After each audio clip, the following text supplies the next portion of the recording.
Vamos a poner por ahí,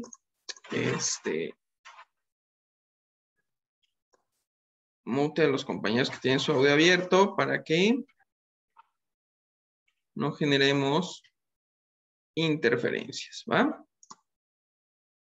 Ya saben, chicos, cualquier duda, la mejor manera de aprender es externando las dudas, ¿va?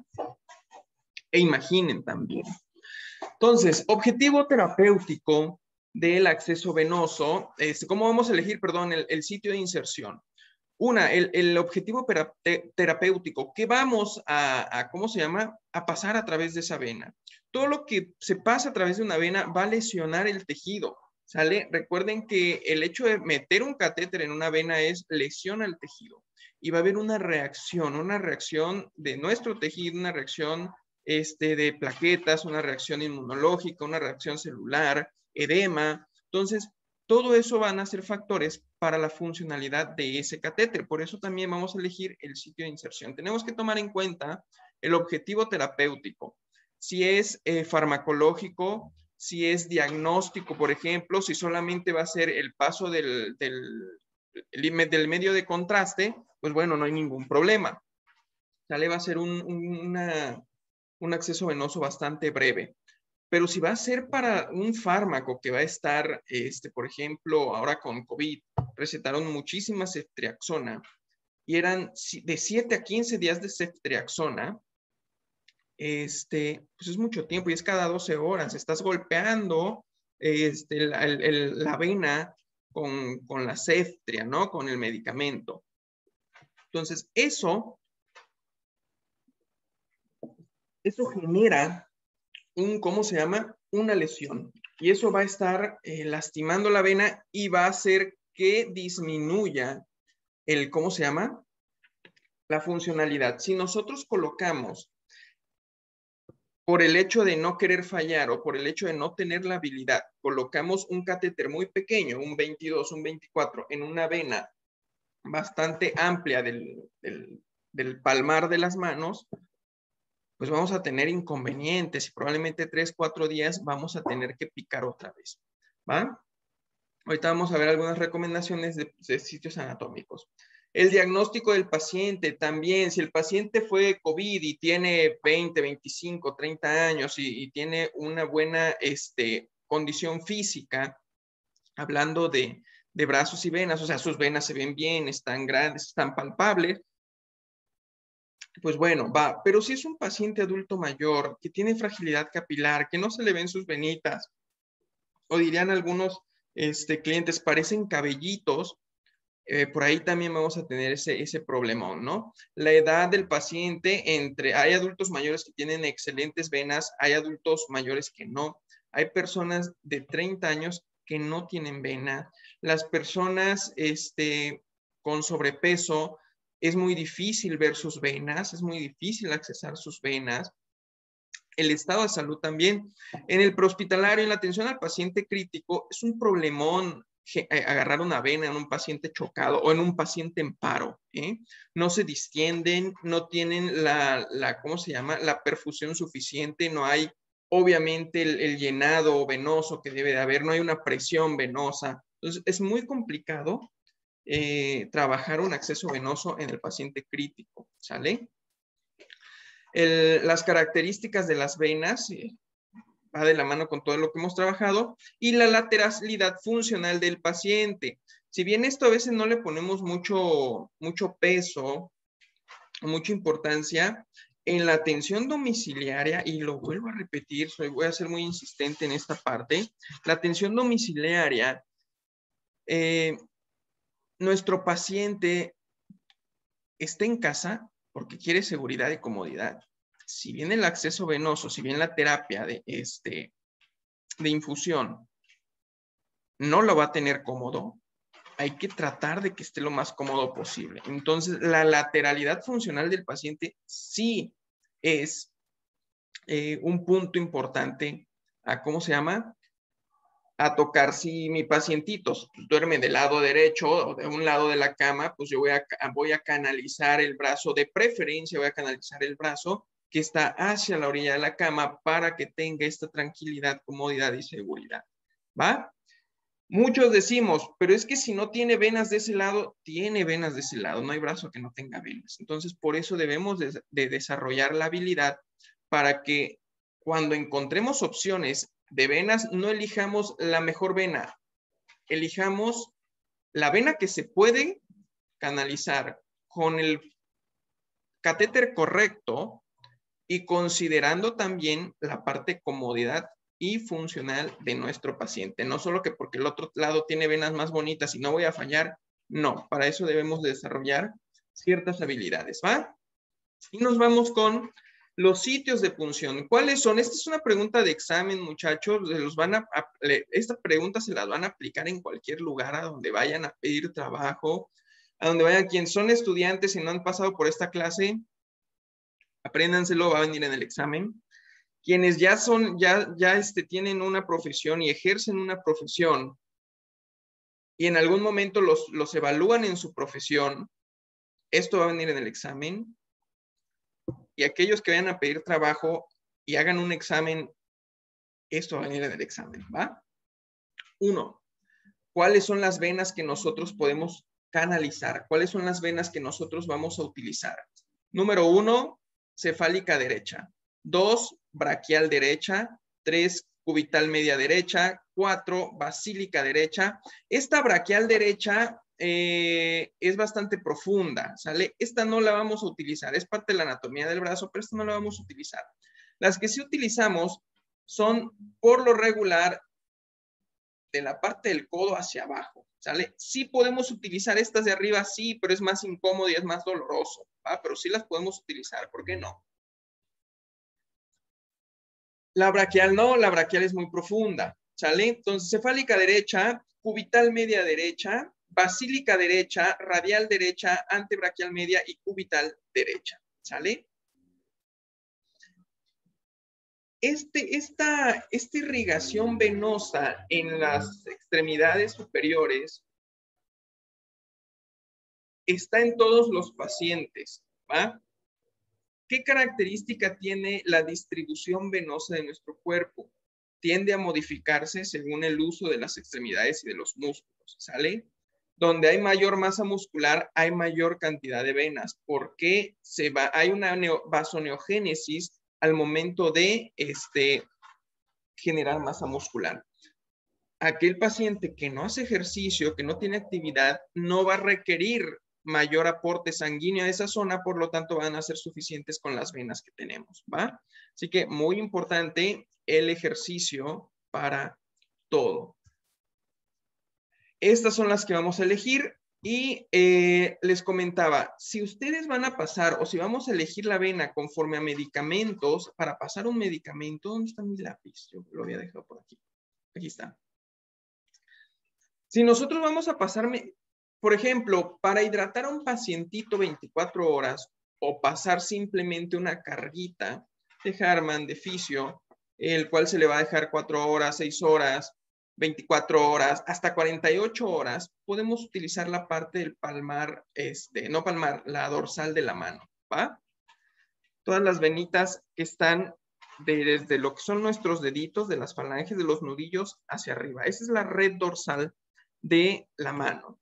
Ahí podemos aplicarla porque son soluciones acuosas y isotónicas que no van a generar mucha complicación para nuestro pacientito y son por tiempos muy cortos. Medio de contraste, por ejemplo. Tienes una vena distal, pues bueno, un medio de contraste.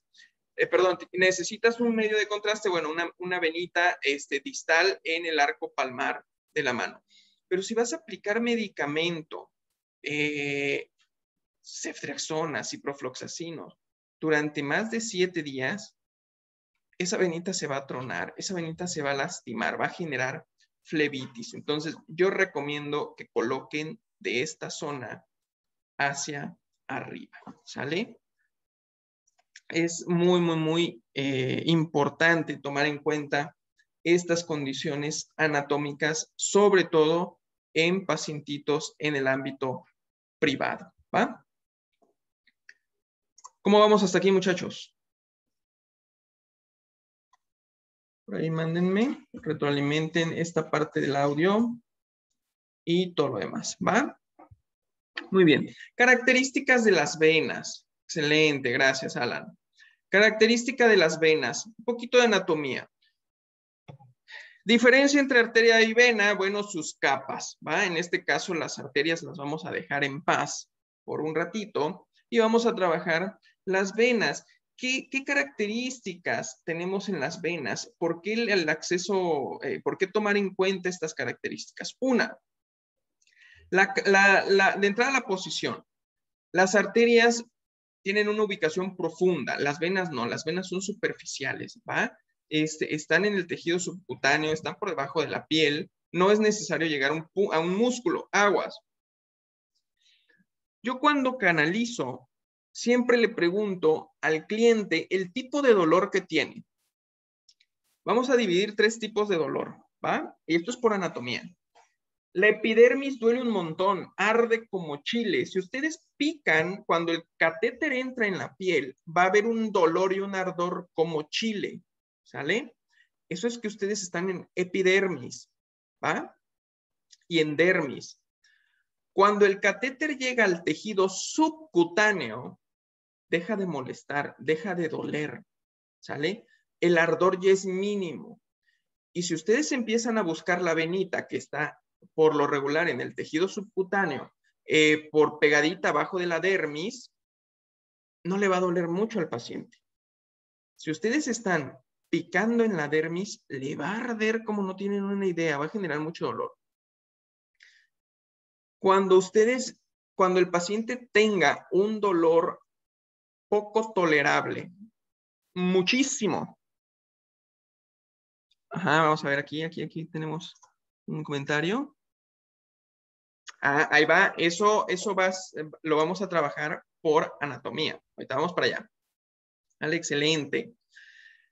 Ese tipo de dolor, muchachos, cuando es insoportable o incluso les dices que me duele mucho y es hasta como calambres, ustedes están en músculo, ¿eh? Salgan de ahí, retiren, van muy profundos. Esa es una manera de calcular la profundidad no correcta porque pues, se supone que no debemos de llegar hasta el músculo, pero es una forma de calcular la profundidad, el dolor, ¿sale? Recuerden, en el tejido subcutáneo hay muy pocas terminales nerviosas, no va a haber mucho dolor. En el músculo sí, muchísimo dolor. Y en la epidermis y dermis, un dolor como chile, ¿sale? Entonces, eso es por posición, por localización de nuestras venas. ¿Qué característica tiene la vena? Una túnica externa, ¿sale? Esa túnica externa va a ser tejido conectivo. Esa túnica externa va a estar adosada a la parte de la epidermis y el tejido subcutáneo por fascias o por tejido conectivo adherida a la piel, pero tienen cierta flexibilidad. ¿Sí me explico? Esta túnica externa va a estar adosada hacia el tejido de la epidermis, de la dermis, perdón, y el tejido subcutáneo. Por eso hay que fijar, por eso, le voy a encender la camarita, por eso es muy importante cuando nosotros vayamos a generar un acceso venoso, hacer esto, fijar, ¿sale? Fijar la piel, ya sea hacia los lados o traccionar hacia nosotros, porque eso le va a dar tensión al tejido, ¿sí? Y va a permitir que esta vena no se mueva, ¿sale? Que no se haga hacia los lados, que no se retraiga. ¿Por qué? Precisamente por la túnica externa que está adherida hacia los demás tejidos, ¿va? Esa es la importancia de fijar, no es nada más que porque así me enseñaron, no, tiene una base anatómica. Voy a fijar la piel, voy a fijar el tejido y lo voy a traccionar para darle soporte, porque esta túnica está adosada a tejidos aledaños y que si no la fijo, se me va a mover. Ustedes por experiencia han visto que quieren picar una vena y se les hace así como una culebrita, como una lombricita. Así se hacen. ¿Por qué? Por este tipo de tejido y sobre todo en el adulto mayor, que los tejidos ya pierden cierta tensión, ¿va? 2, traen una tónica media que es muscular. Y otra característica que tienen las venas Aquí estas las vamos a ver acá. Déjenme nada más quitar esto. Está un poquito lento este asunto. Quiero cambiar la diapo, pero ahí está. Esta túnica central tiene músculo liso, ¿va? Pero tiene poca cantidad de músculo liso, ¿sale? ¿Con qué objetivo? Con permitir cierto grado de vasodilatación o vasoconstricción. No tienen mucha vasodilatación. Esta vasodilatación que genera la vena cuando nosotros la dilatamos al colocar un torniquete, al colocar una ligadura, esto se genera por el hecho de que la sangre del retorno venoso se acumula y las distiende, las ensancha, ¿sale? No es porque tengo un trabajo muscular como las arterias que se pueden vasodilatar y vasoconstreñir. Esa función en las venas es mínima, sí las tiene, pero es mínima, es más pequeña por el tipo de musculatura, por la parte de su túnica media. Y al final una túnica, interna o un epitelio. Aquí viene algo importante. Este epitelio que reviste la parte interna de las venitas, ese epitelio es una barrera de líquidos, por así llamarlo, ¿va? Esa unión de células, que son células escamosas, células planas, estas celulitas van a permitir el ingreso o el paso de líquidos a través de la vena y a través de los capilares, ¿va? Entonces, si yo daño o altero este epitelio, el agua de la vena se va a fugar. En este caso, el agua que nosotros ingresemos, la sustancia que nosotros ingresemos, vaya, es como si rompieras el plástico. Si tuviéramos una manguera como la de contraincendios, que es una manguera que por dentro tiene el caucho, tiene plástico, ¿va? Y por fuera tiene un tejido de tipo lona, de tela, pues, con sus características, ¿no? Retardante y todo. Si nosotros rompemos el plástico, va a haber fuga de agua de la manguera de bomberos, ¿no? Si rompemos el caucho, si rompemos la parte interna, pasa algo similar con la vena.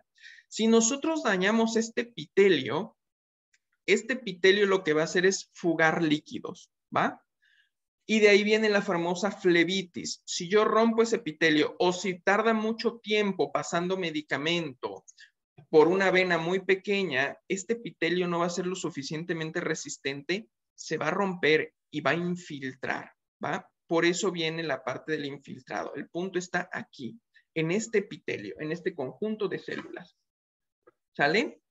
Esos son los puntos, ¿va? Las paredes son más delgadas en la parte anatómica de la vena, no son tan gruesas como las arterias, por eso también tienen la capacidad de distenderse cuando nosotros bloqueamos el paso hacia la vena, bloqueamos este retorno y se distienden, ¿sale? Su túnica interna es más delgada, menos músculo liso, una capa más gruesa por colágeno y fibras elásticas en la parte externa, en la túnica externa. La luz de las venas es mayor, ¿sale? Su diámetro interno es mayor que las arterias, no posee láminas elásticas, genera una distensión venosa y no resisten altas presiones. Ese es otro punto, muchachos, por las cuales nosotros, cuando queremos pasar volúmenes altos o volúmenes rápidos en una venita,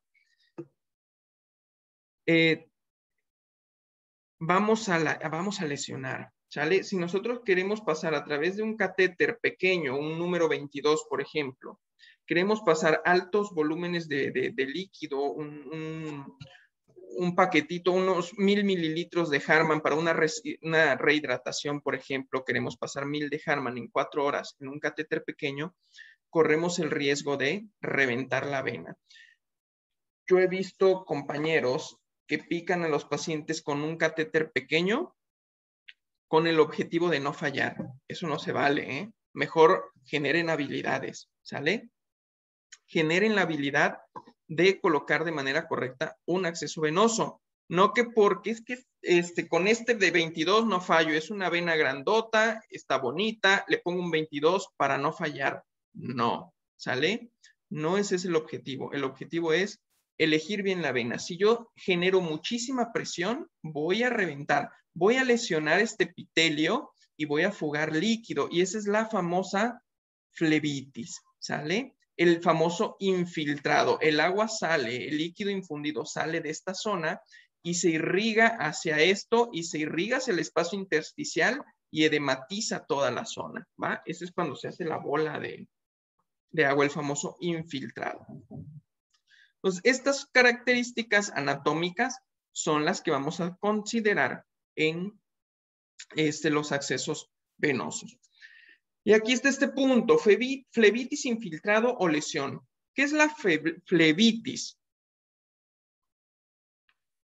Denle un clic ahí a la captura de pantalla, me pica la nariz.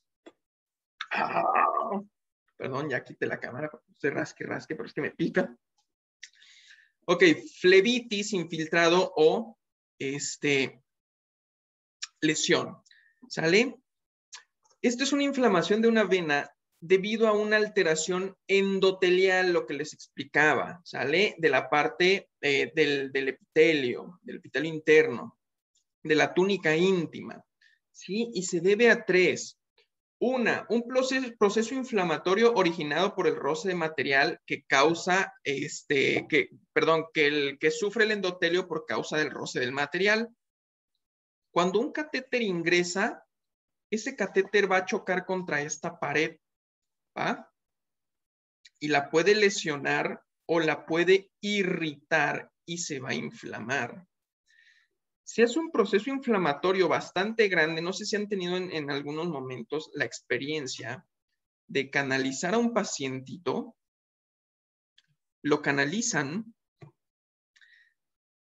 entra el catéter, les da un retorno, sacan el retorno, pum, meten el catéter y pum, ya no pasó. Y ya no pasó, y ya no pasó. Y esto es por lo regular en venas pequeñitas. Y ya no pasa, y ya no pasa. Y si estoy en vena, ya no me da retorno.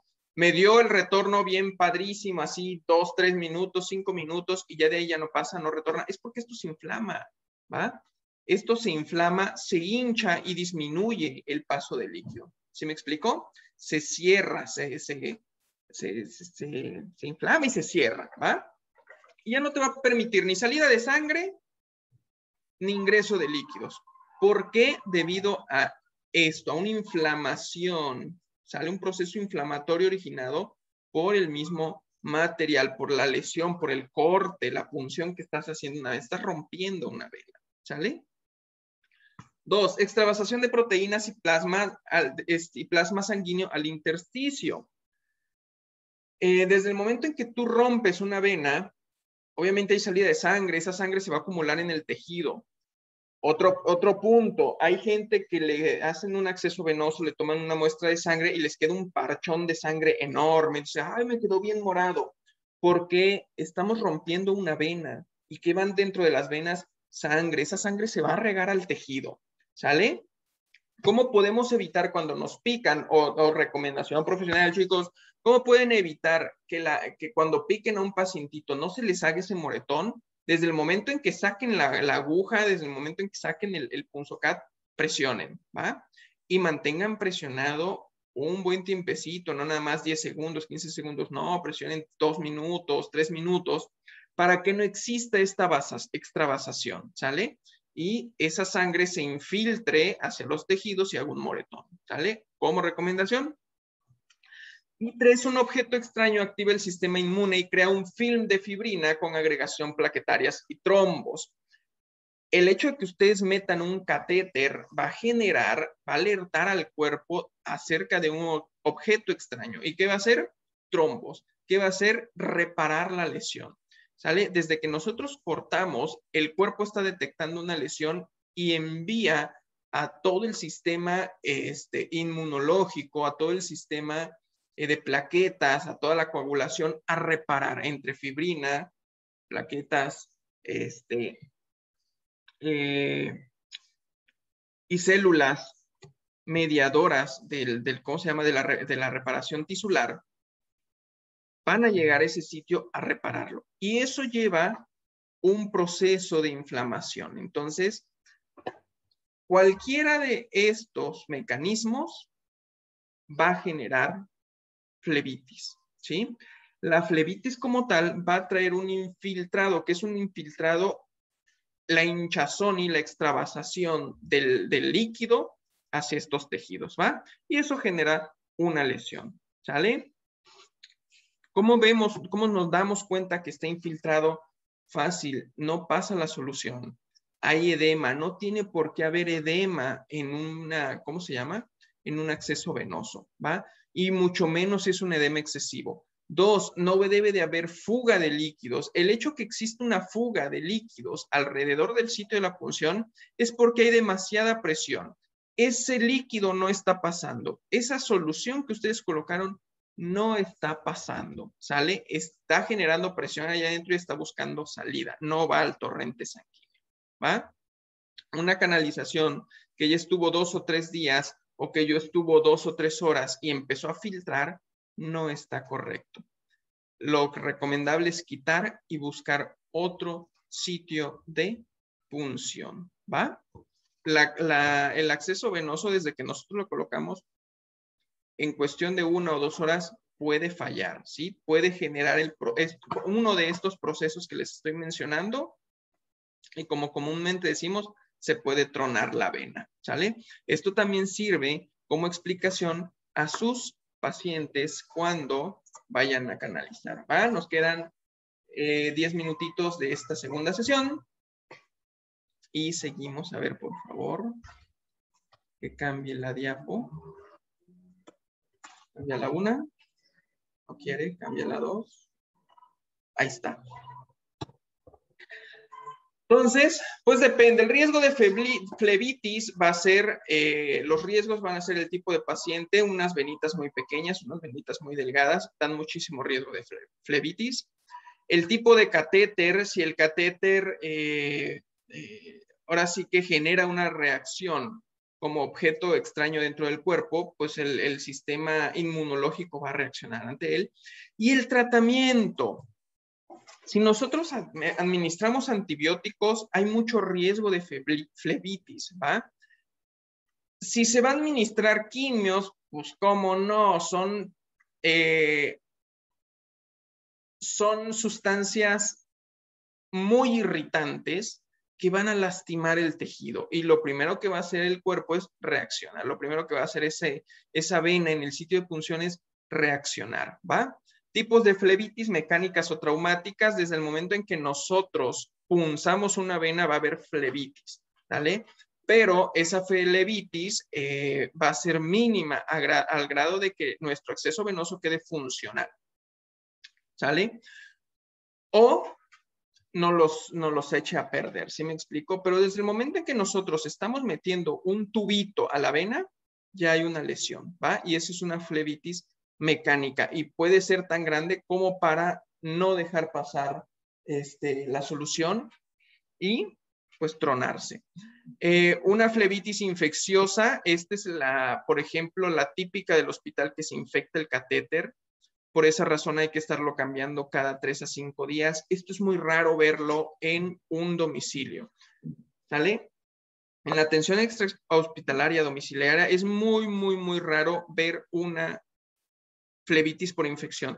Si tu paciente, así se los digo, si su paciente se infectó al momento de canalizarlo en su domicilio, es porque ustedes no hicieron bien su procedimiento de asepsia o antisepsia o contaminaron en el momento de picar, ¿va? Desde que ustedes ponen su acceso venoso, lo fijan, lo cubren de manera correcta, nadie les toca, nadie, en el paciente nadie toca eso. ¿Por qué? Porque no saben, para eso te hablaron, para eso te contrataron, ¿sí? Nadie va a ir y va a quitar y va a poner otra cosa. No, te van a llamar a ti otra vez. Entonces, si infectas, probablemente hiciste algo mal, ¿va? Ahora en hospitales, no, en hospitales sí hay riesgo. Obviamente también probablemente hiciste algo mal, pero el riesgo es mayor. Y flebitis química, pues el hecho de que pase una sustancia disecante, una sustancia que genera lesión, ¿va? Elección de la vena, ¿cómo vamos hasta aquí? Díganme, muchachos, ¿cómo estamos? La elección de la vena, mándenme un mensajito por ahí. Perfecto, Alan, muchas gracias. La elección de la vena, chicos. La elección de la vena va a ser Muchas gracias, muchas gracias. La elección de la vena va a ser tomando en cuenta todo lo que vimos antes, ¿sale? Estas venas son las más comunes. Recomendación para aquellos que vayan a practicar, estas son las más fáciles, son las que más se ven. Ese es otro punto. Ahí viene más adelantito. Nosotros no nada más vamos a guiarnos por las venas que se ven, sino más las que se palpan. Yo me guío más sobre todo por las que se palpan que por las que se ven, ¿sale? Entonces, estas venitas son las más fáciles para practicar, son las más accesibles. Sin embargo, no las recomiendo para tiempos prolongados, para sustancias, medicamentos, por ejemplo, antibióticos, o principalmente eso, tiempos prolongados, ¿sale?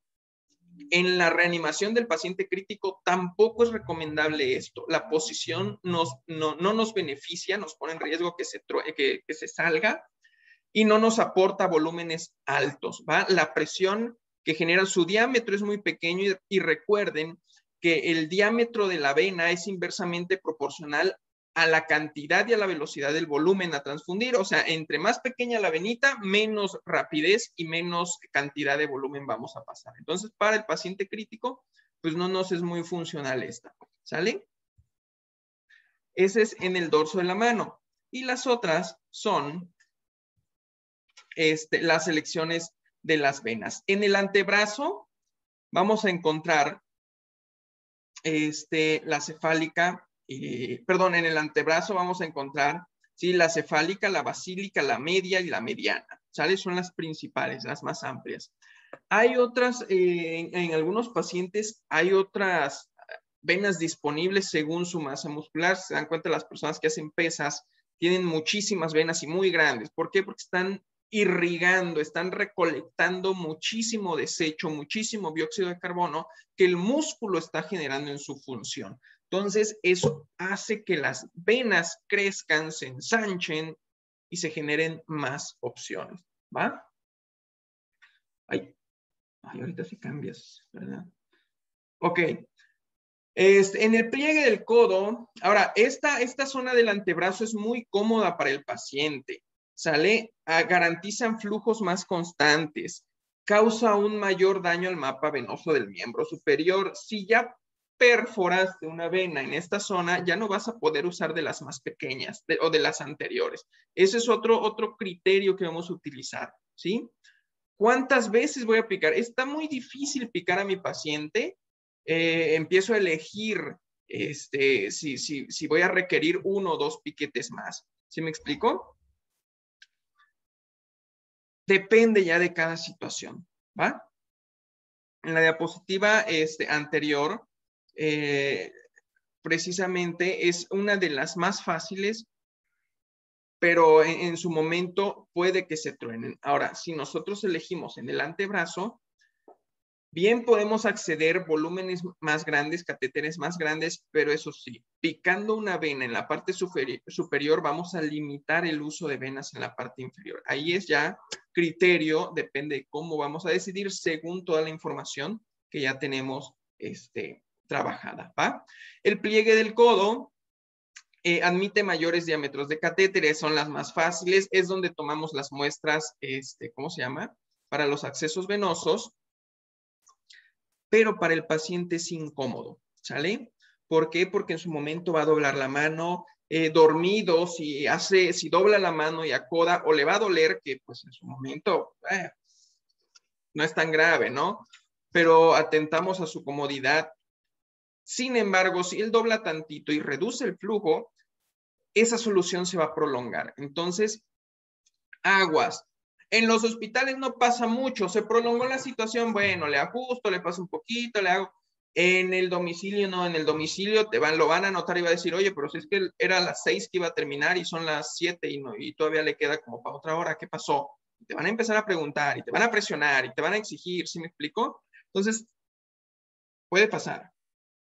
Pero es más importante de que no, pues es que así pasa a veces, sí, pero dale pruebas. Demuéstrale a tu paciente por qué razón dejan de pasar las soluciones, ¿va? No en todos los casos, en algunos. Entonces, el motivo es este, ¿sale? Lo puse en el pliegue del codo y al doblarlo me puede interferir. Otro puntito ya hay para cerrar con este bloque. Las soluciones dejan de pasar por varios